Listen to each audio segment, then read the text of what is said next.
In the heart of rural France, in the Limousin region, lies the silent shell of a village that has stood still since June 10, 1944. Oradour sur Glane was once a peaceful commune with shops, cafes, schools, and families going about daily life. Today, it remains a ghost town, burned out, broken, and preserved exactly as it was left after one of the most horrific massacres committed on French soil during World War II.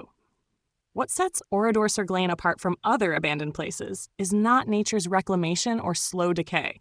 It is the conscious decision to never rebuild, to leave the tragedy visible. This village is a memorial frozen in time, a testament to war crimes that cannot be softened by erosion or forgotten through redevelopment. On that fateful June day, just 4 days after D-Day, the village was surrounded by soldiers from the Waffen-SS Das Reich Division.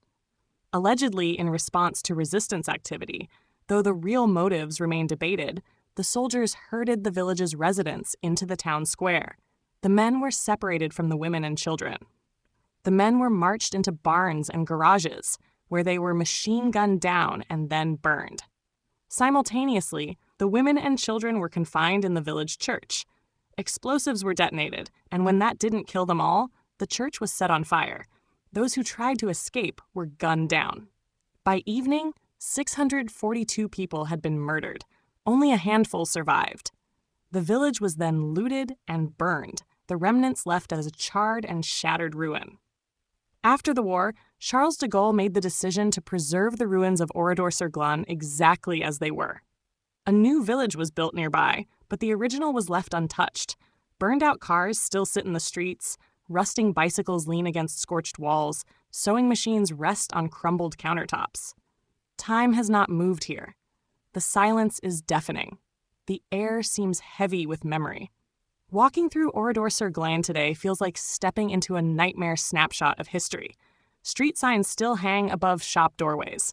The tram tracks still curve through the town. The school, the bakery, the barber, all remain in skeletal form. But there is no laughter, no business, no life, just a cold, aching stillness. The rust and ash serve as reminders that the atrocities here were not centuries ago. They happened in the lifetime of some who still walk among us.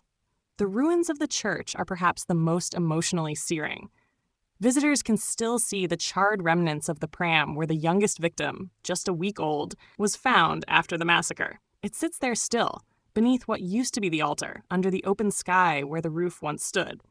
Unlike many abandoned places that inspire awe or curiosity, Oradour sur Glane inspires mourning, reflection, and outrage.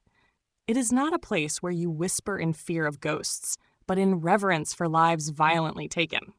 The entire village is an open-air museum, watched over by the Centre de la Mémoire, where testimonies, documents, and artifacts preserve the voices of the lost.